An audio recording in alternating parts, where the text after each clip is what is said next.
Tree Grows in Brooklyn, Chapter 54. It was the first time Francie had seen McShane without his uniform. She decided that he looked very impressive in his expensively tailored, double-breasted gray suit.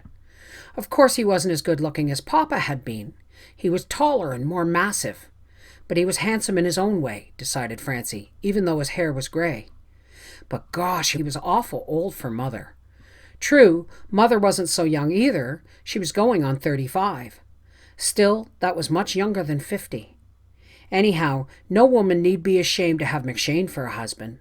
While he looked exactly what he was, a shrewd politician, his voice was gentle when he spoke. They were having coffee and cake. With a pang, Francie noticed that McShane was sitting in her father's place at the table. Katie had just finished telling him all that had happened since Johnny died. McShane seemed amazed at the progress they had made. He looked at Francie. "So this slip of a girl's got herself to college last summer." "And she's going again this summer," announced Katie proudly. "There's wonderful for you." "And she works in the bargain and earns $20 a week now." "All that in good health, too?" he asked in honest amazement. "And the boy is halfway through high school." "No!" "And he works at this and that afternoons and evenings. Sometimes he earns as much as $5 a week outside of school. A fine lad, and one of the finest of lads. And look at the health of him, would you now?" Francie wondered why he commented so much on health, which they themselves had always took for granted. Then she remembered about his own children, how most of them had been born but to sicken and die before they grew up. No wonder he thought healthiness such a remarkable thing. "And the baby?" he inquired. "Go get her, Francie," said Katie. The baby was in her crib in the front room. It was supposed to be Francie's room, but all had agreed that the baby needed to sleep where there was air.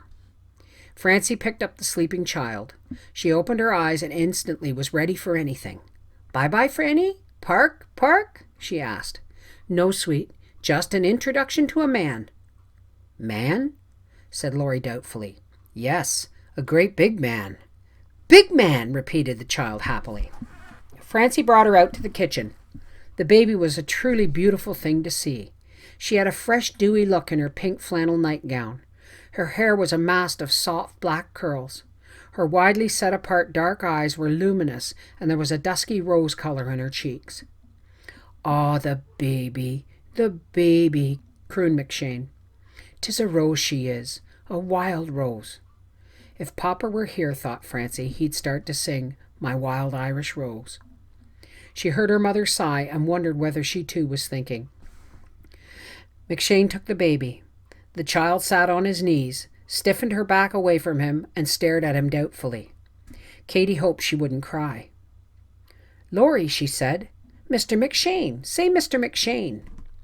The child lowered her head, looked up through her lashes, smiled knowingly, and shook her head. No. "No, Maymane," she stated. "Man!" she shouted triumphantly. "Big man!" She smiled at McShane and said wheedlingly, "Take Laurie bye-bye? Park? Park?" She rested her cheek against his coat and closed her eyes. "Aroon, Aroon," McShane crooned. The child slept in his arms. "Mrs. Nolan, you're wondering why I came tonight. Well, let your wondering be over. I came to ask a personal question." Francie and Neely got up to leave. "No, don't be leaving, children. The question would be concerning you as well as your mother." They sat down again. He cleared his throat. "Mrs. Nolan, time has passed since your husband, God rest his soul." "Yes, 2.5 years, God rest his soul." "God rest his soul," echoed Francie and Neely. "And my wife, 'tis a year since she's been gone, God rest her soul." "God rest her soul," echoed the Nolans. "I've been waiting many years now, and the time has come when 'tis no longer disrespect to the dead to speak out." "Catherine Nolan, I'm asking to keep company with you. Object? A wedding in the fall." Katie looked quickly at Francie and frowned. What was the matter with Mother anyhow? Francie wasn't even thinking of laughing. "I'm in a position to take care of you and the 3 children, with my pension and salary and income from real estate in Woodhaven and Richmond Hill. I have over $10,000 a year. I have insurance, too. I offer to put the boy and girl through college, and I promise to be a faithful husband in the future as I was in the past." "Have you thought this over, Mr. McShane?" "I don't need to be thinking. Sure, and didn't I make up my mind 5 years ago when I first saw you at the Mahoney outing? 'Twas then I asked the girl if it was her mother you were." "I'm a scrub woman without education." She stated it as a fact, not an apology. "Education! And sure, who was it who taught me to read and write? Nobody but myself." "But a man like you, in a public life, needs a wife who knows social business, who can entertain his influential business friends. I'm not that kind of woman." "My office is where I do my business entertaining. My home is where I live. Now, I'm not meaning you wouldn't be a credit to me. You'd be a credit to a better man. But I'm needing no woman to help me out in my business. I can handle that myself, thank you. Need I be saying I love you?" He hesitated before calling her by her first name. "Catherine? And is it time you want to think it over?" "No, I don't need time to think it over. I will marry you, Mr. McShane." "Not for your income, although I'm not overlooking that. 10,000 a year is a lot of money, but so is 1,000 to people like us. We've had a little money and are well trained in doing without it. It's not for sending the children to college. Your help will make it easy, but without help at all, I know we'd manage some way. It's not for your grand public position, although it'll be fine to have a husband to be proud of. I will marry you because you're a good man, and I'd like to have you for my husband." It was true. Katie had made up her mind to marry him if he asked her, simply because life was incomplete without a man to love her. It had nothing to do with her love for Johnny. She'd always love him. Her feeling for McShane was quieter. She admired and respected him, and she knew she'd be a good wife to him. "Thank you, Catherine. Sure, it's little enough I'm giving in exchange for a pretty young wife and 3 healthy children," he said in sincere humility. He turned to Francie. "As the eldest, do you be approving?"